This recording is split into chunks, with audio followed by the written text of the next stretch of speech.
Hey everybody, it's Dave, and I'm back with another drawing tutorial today.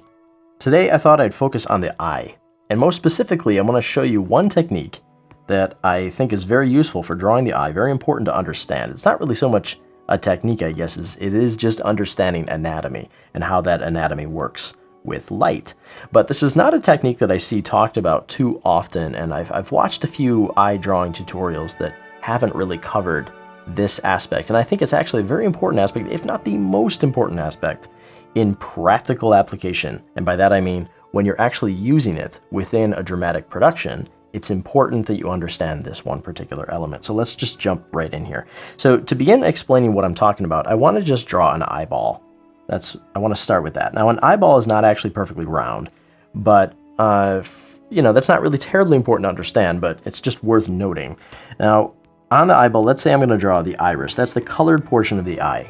And I'm going to draw the pupil, which is the little hole that lets light pass through the eye. Okay? And that's how we actually see things, is what passes through the pupil. And the iris is actually able to expand or constrict, and that will expand or restrict the amount of light that can pass through the pupil. Again, not terribly important to understand, but it is worth noting that the iris can change the size of the pupil. All right. Now here's the thing that I really want you to pay attention to. This is the sort of transparent film that we can barely see, but it is called the cornea. And the reason that the cornea is so important to understand is that it is how light appears to reflect on the eye. So when we see a highlight on the eye, let's say I have a highlight that's right here. Okay. So something is projecting light down like that. What happens with the cornea is, because it's shaped like this, it's going to allow light to pass through it. And if the highlight is sort of here on the upper side, it's going to project a lighter value here, because light is going to continue passing through. Now note that this is the opposite side of where the highlight is. Okay, so pretty much no matter how the highlight of the eye hits, it's always going to pass light through to the opposite side. Okay, so this is worth noting, because as we shade the eye, it really is important to understand where the shadow areas are and where the highlights are. So let me show you what this looks like in practical application. So I've got a drawing of Sarah here from Dreamside. Now you can see in her eyes here, I've got a highlight that's roughly right between the top and middle thirds. And you can see that right around that highlight is mostly shadow. And then it's projecting light down onto the bottom portion of the iris. And you can see this is the lightest area here. And I've also got a bit of cast shadow here from the lid and the eyelash. Now, this is stylized too. This is not totally, obviously this is not photorealistic. It's stylized for the project. But I also might push the shadows a little bit to bring attention to the highlight in ways that may not be entirely realistic, but that's a separate concern from this. First, I understand how it works anatomically, and then I can stylize it, okay? So as I said, shadow at the top, light at the bottom, because the highlight is toward the top. Now here's an example of the opposite effect occurring. I have a light projecting onto the eyes from the bottom right here, and so the darkest area of the eye is on the lower section, and you can see it gets brighter toward the top. Now I do have a cast shadow up here because I have another light source that's shining down from above, and that gets a little complex to figure out. But right, I just wanted to show you how you might see the opposite effect occurring, and I don't often see people drawing lighter sections in the upper side of the iris, because I think a lot of people may not understand this effect that occurs. So even if they have lighting that's shining up from below, a lot of times people will still draw the upper portion of the eye to be very dark. And of course, this, as I said before, this is very stylized. So I'm exaggerating the effect here, and you can see also her eyes have this funky design here that is not entirely realistic. Okay, so let me just, for you now, I want to show you how I would actually be painting something like this. And I'm just going to keep this really, really loose and rough. But let's say I want to draw a new eye.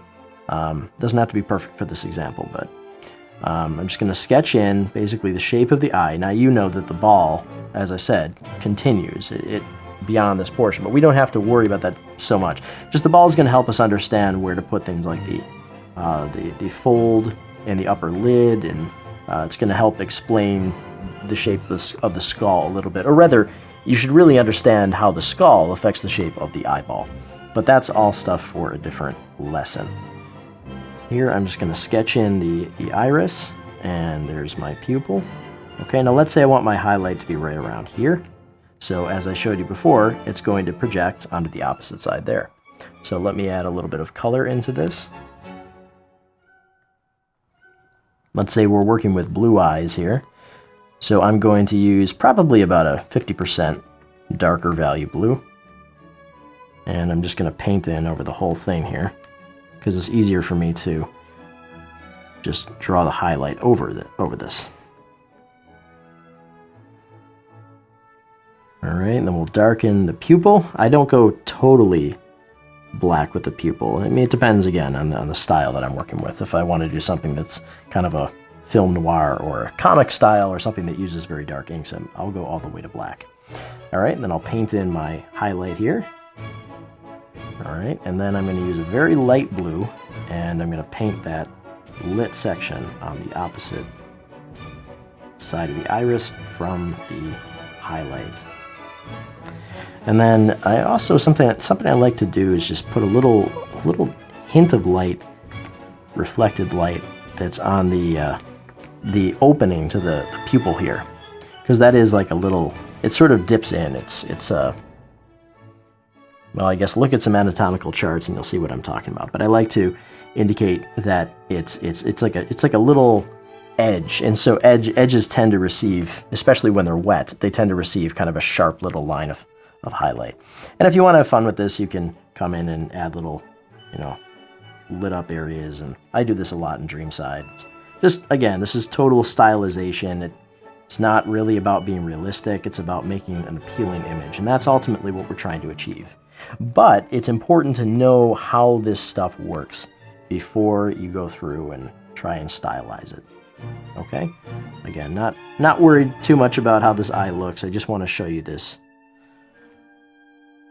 concept here. Okay?